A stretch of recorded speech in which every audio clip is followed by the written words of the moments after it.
আসসালামু আলাইকুম ভিউয়ার্স, কেমন আছেন সবাই? আজকে যে প্রোডাক্টটি নিয়ে আলোচনা করব এই প্রোডাক্টটির নাম হচ্ছে ভিগোজেল।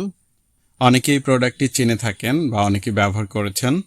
ভিগোজেল প্রোডাক্টটির উৎপাদন ও বাজারজাতকারী প্রতিষ্ঠান হচ্ছে দি ইবনে সিনা ন্যাচারাল মেডিসিন লিমিটেড। এটি একটি ইউনানি লিঙ্গের মালিশ বা অয়েনমেন্ট। যারা লিঙ্গের বিভিন্ন সমস্যায় ভুগছেন, লিঙ্গ যাদের ছোট বড় হচ্ছে না, লিঙ্গের শিথিলতার সমস্যা, যৌন দুর্বলতা এবং লিঙ্গের বক্রতা রয়েছে, তাদের জন্য এটি খুবই কার্যকরী। এছাড়াও এটি আর কি রোগের জন্য ব্যবহার করতে হয়, কিভাবে ব্যবহার করলে আপনারা সর্বোত্তম ফলাফল পাবেন এবং এটি ব্যবহারের ফলে কোনো প্রকার পার্শ্ব প্রতিক্রিয়া বা ক্ষতি হয় কিনা, কারা কারা এটি ব্যবহার করবেন সেই বিষয়ে বিস্তারিত তথ্য জানানো হবে আজকের এই ভিডিওতে।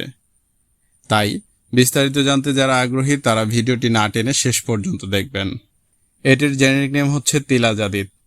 ভিগোজেল অয়েনমেন্টটির উপাদান হিসেবে কোম্পানি উল্লেখ করেছে সম্বল ফার, শিরে মাদার, বীরবুহটি, বিষবাসা, করণফুল, আকর করহা, জজুবুয়া, জুন্দ বেদস্তর, জাফরান, রগন গাও এবং অন্যান্য উপাদান প্রয়োজন মতো। এটি বাংলাদেশ জাতীয় ইউনানি ফর্মুলা অনুযায়ী প্রস্তুত হয়ে থাকে। এবার ভিগোজেল ক্রিমটির প্রধান কার্যকারিতা সম্পর্কে জেনে নিন।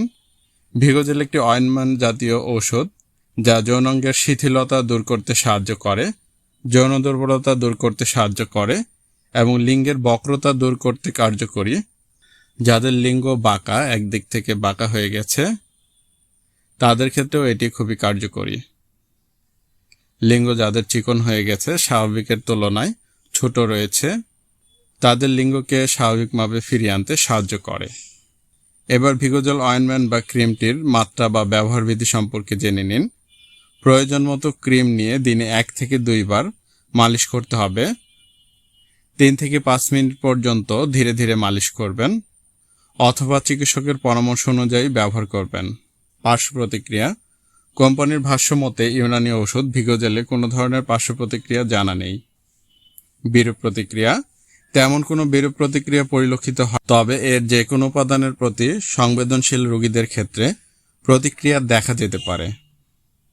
সতর্কতা: অপ্রাপ্ত বয়স্কদের ক্ষেত্রে এটি ব্যবহার করা যাবে না এবং এটি ব্যবহারের পরপরই সহবাস করা যাবে না, কমপক্ষে 30 মিনিট পর সহবাস করতে হবে।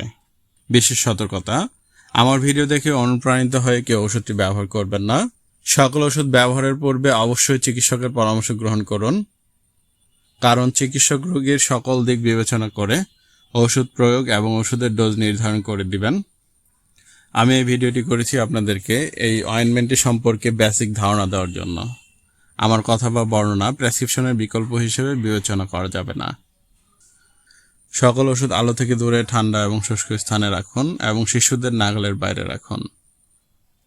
ভিডিওটি ভালো লাগলে লাইক, কমেন্ট এবং শেয়ার করার মাধ্যমে বন্ধুদের জানার সুযোগ করে দিন এবং নিয়মিত এই ধরনের ভিডিও পেতে আমাদের চ্যানেলটি সাবস্ক্রাইব করে রাখুন। ধন্যবাদ।